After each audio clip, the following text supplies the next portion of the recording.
Donc on va voir comment équilibrer et réaliser une réaction, une équation de réaction d'oxydoréduction entre un oxydant qui est cette espèce qui est là, Cr2O7- et un réducteur ZnS. Donc le premier, il fait partie du couple Cr2O7- Cr3+, et l'autre fait partie du couple Zn2+, Zn2+, Zn. Et donc ici aqueux parce qu'ils sont dissous en solution. Celui-là également aqueux, c'est un ion. Ils sont dissous en solution, celui-là est solide. Et donc, première chose à faire, c'est d'établir les demi-équations électroniques. C'est-à-dire qu'on va faire la demi-équation pour le premier couple et la demi-équation pour le deuxième couple. Donc, premier couple, j'écris le réactif, O7-.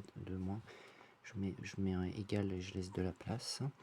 Je mets le produit de cette demi-équation Cr2+. Et là, je vais essayer d'équilibrer. Donc, du coup, on équilibre avec H2O pour les oxygènes. Donc, il faut qu'on mette 7 H2O obligatoirement pour avoir 7 oxygènes parce qu'il y a 7 oxygènes ici. Et donc, maintenant, il manque, visiblement, étant donné qu'on a rajouté des H2O, eh bien, on a rajouté aussi des H.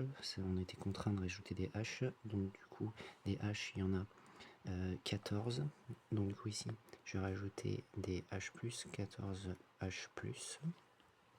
Parce que bon, la réaction se fait généralement en milieu acide. Donc, il y a des H+, en présence qui réagissent.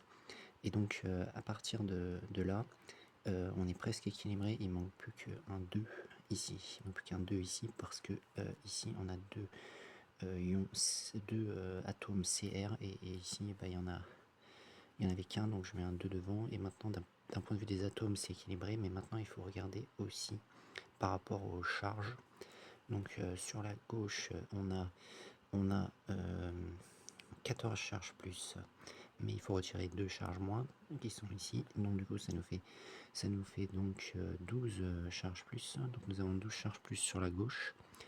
Et sur la droite, on a 6 charges plus. Donc par conséquent, il y a plus de charges plus de ce côté-là, il y en a 6 de plus. Et donc pour équilibrer les charges, on utilise des électrons qui sont transférés lors de la réaction d'oxydoréduction. Et donc il va falloir que je mette 6 électrons, parce qu'un électron c'est chargé négativement de ce côté-là. Et la demi-équation comme ça sera équilibrée. Mais ce n'est pas terminé, parce qu'il faut faire maintenant l'autre demi-équation.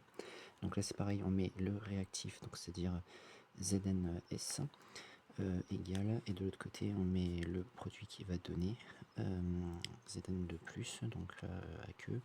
Bon là j'ai pas mis, donc là ici c'est aqueux parce qu'il est dissous, ici c'est L parce que c'est le solvant, ici c'est aqueux parce que c'est un ion H+, qui est dissous, et ici également c'est aqueux parce que c'est un ion dissous. Et donc ici pour équilibrer ça va être plus simple parce que déjà les atomes sont déjà équilibrés, il n'y a plus qu'à équilibrer les charges, et donc par conséquent ici il manque, il y a 2 charges plus en trop, donc on va rajouter des électrons, donc 2 électrons, voilà. Et voilà, donc là les deux demi-équations sont équilibrées. Maintenant on va devoir additionner ces deux demi-équations pour donner la réaction d'oxydoréduction. Pour donner l'équation de la réaction d'oxydoréduction qui a lieu. Mais avant de faire ça, il faut s'assurer que le même nombre d'électrons est consommé ici et produit ici, parce que c'est un échange d'électrons, il faut qu'il y ait le même nombre d'électrons. Donc ici, visiblement, il n'y en a que 6 et là, il y en a 2. Donc du coup, pour faire cela, on multiplie toute l'équation, toute la demi-équation ici par 3. Comme ça permettra de multiplier chacun des éléments de cette équation par 3 et donc d'avoir le bon nombre d'électrons, puisque ici ça fera donc 6 électrons. De ce côté-là, on n'a pas besoin de multiplier parce qu'on avait déjà 6 électrons, donc c'est bon. Et donc maintenant on additionne l'ensemble, mais on met pas les électrons parce que bon, ils sont en même quantité à gauche et à droite, donc du coup c'est un peu comme si ça annulait. Donc CR2O7 AQ, plus, donc là je vais mettre l'autre réactif Zn, plus 14H plus AQ, voilà. Donc là c'est bon de ce côté-là, je mets pas les électrons comme j'ai dit. De l'autre côté, on obtient 2Cr3 plus AQ. On met aussi le Zn de plus AQ. Et on met également les H2O, donc plus 7H2O. L, voilà. Mais ici, je viens de me rendre compte que j'ai oublié quelque chose. J'ai oublié le coefficient multiplicateur qui a multiplié chacun des éléments de cette demi-équation. Donc j'ai oublié un 3 ici et j'ai oublié un 3 ici. Voilà. Et donc là, on a la réaction d'oxydoréduction totalement écrite.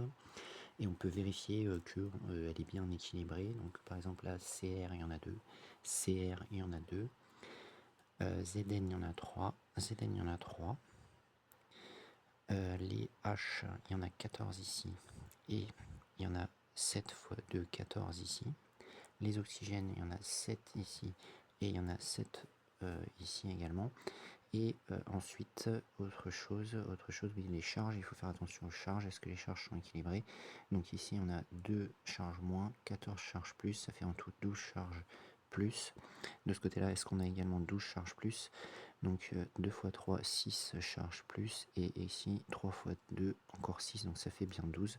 Donc la réaction d'oxydoréduction entre CR2O7 et Zn est bien réalisée. Voilà.